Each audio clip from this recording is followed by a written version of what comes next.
Muy buenas tardes. En este caso, doy la bienvenida a nuestros maestrandos, compañeros y nuestras docentes, Magíster Andrea Sánchez García, Magíster Mercedes Sánchez Mendoza. Que saluda licenciada Ana Valenzuela España, del grupo número 8. Nuestro trabajo grupal está titulado Evaluación histórica del sistema educativo. En este tema hemos realizado una pequeña introducción, ¿verdad?, acerca de nuestra educación en el Ecuador, ya que ha sido una edificación social, colectiva y en constante evolución, determinada por elementos políticos, económicos, culturales y sociales, desde la época colonial hasta nuestra actualidad. En este sistema educativo ha pasado por significativas etapas, cambios que han mostrado ideales diseñados para este periodo. Este tema de la evolución del sistema educativo reconoce el valor de los avances alcanzados, así como también identifica las dificultades estructurales que aún permanecen en la búsqueda de una educación objetiva, una educación inclusiva y de calidad. Este documento muestra una síntesis de los hitos históricos más importantes de la educación ecuatoriana, enfatizando sus alcances pedagógicos y sociales, orientados a un punto de vista de derechos y progreso humanitario. Muestro a continuación nuestro primer periodo, el periodo colonial. Como podemos observar en el gráfico, en este transcurso llamado periodo colonial, que se dio en la época de 1534 a 1822, donde manifiesta que la educación era exclusivamente para las élites coloniales y regida por mandatos religiosos como los jesuitas, es decir, no todos tenían acceso a la educación. Más bien la educación era como para un grupo determinado, es decir, los que tenían recursos económicos.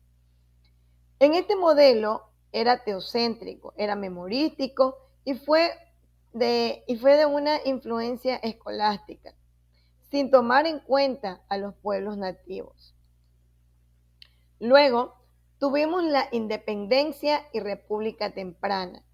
Esta se dio en el periodo de 1822 a 1900.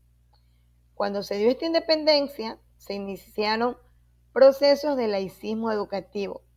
Y cómo no mencionar a nuestras figuras del gráfico, Juan Montalvo y don Juan León Mera, que fueron los patrocinadores de la educación estatal y laica. Al pasar los años, en 1835, se difundió una ley de instrucción pública. No obstante a esto, su impacto fue condicionado por la falta de infraestructura y de recursos. Ya por el siglo XX se dio la consolidación institucional. Esta fue en un periodo desde 1900 a 1980. ¿Qué ocurrió aquí? Se fortaleció un método estatal más organizado, más programado, especialmente desde 1925, que fue cuando se dio el periodo juliano. ¿Qué ocurrió en este periodo juliano? Promovió las reformas progresivas. Ya en 1945 se estableció la gratuidad de la educación primaria y se difundió la cobertura educativa.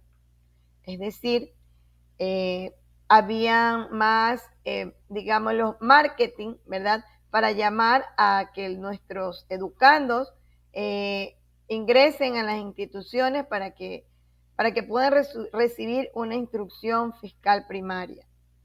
Luego, en los años 70, el Estado asumió mayor protagonismo en esta programación educativa. A medida que transcurría el tiempo, ¿verdad?, los sistemas educativos iban innovando, iban creciendo, iban llamando la atención de los educandos para que estos puedan aplicar así. Ya en nuestra reforma educativa y constitución del 2008, fue determinante, ya que se marcó un hito al anunciar que la educación era un derecho y un deber obligatorio e inexcusable del Estado. Es decir, en pocas palabras, todos a estudiar. ¿Sí? Se implantaron orientaciones interculturales, inclusivas y de calidad. Se constituyó un régimen por niveles. ¿Cuáles fueron estos? El de educación inicial, educación básica y bachillerato general unificado. En la Constitución de la República, todo esto se dio en la Constitución de la República del Ecuador del 2008. Al transcurrir el tiempo, las transformaciones recientes se vienen dando desde el 2010 hasta el 2024. Ya en este 2010 se desplegaron otros procedimientos, como fue el Plan Decenal de Educación y las políticas de profesionalización. Recordamos todos que en el 2019, en la pandemia de COVID, se produjo un retroceso transitorio a esta responsabilidad y a esta calidad educativa. ¿Por qué? Dando respuesta a aquello, porque se mejoraron los recursos virtuales como plataformas digitales y estrategias de retorno progresivo. Recordemos que en este periodo muchos docentes como estudiantes tuvimos que vernos en la obligación de acudir a la tecnología. En esta presentación he realizado una evolución de la educación ecuatoriana, ¿sí? Donde está el periodo colonial, los periodos que les he estado mencionando, en 1822 y 1830, que fue la instrucción pública, luego en 1935, que fue el modelo lancasteriano, fue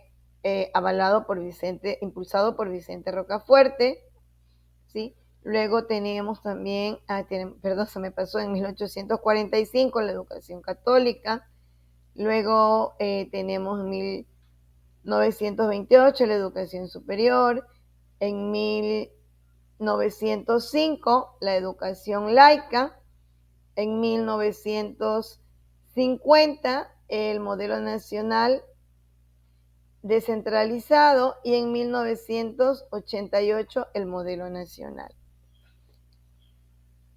Podemos concluir, en base a lo expuesto anteriormente, que la prosperidad del sistema educativo ecuatoriano muestra un camino complejo de disputas por igualdad, ¿verdad?, por el acceso y por la calidad. Si bien se han conseguido avances significativos, fundamentales en estos procesos de cobertura y perspectiva de derechos, aún se continúan con brechas significativas en cuanto a la calidad, a la inclusión efectiva y a la equidad territorial. Las innovaciones nacientes buscan dar una respuesta a los desafíos contemporáneos, pero hay que tener en cuenta que este proceso requiere de continuidad, de evaluación, de crítica y sobre todo de mayor colaboración social. Es esencial fortalecer una educación transformadora que articule saberes ancestrales, científicos y de la misma manera digitales. Recuerden que estamos en una época digital. Todo esto debe estar enfocado en una gestión pública que sea eficiente y que tenga una enseñanza reforzada para estos procesos, es decir, que vaya acorde a nuestra vida actual. Para concluir con nuestra exposición, muestro la bibliografía con los datos obtenidos desde el 2020 hasta nuestro periodo actual. Esperando que haya sido de su agrado, doy gracias por la atención prestada.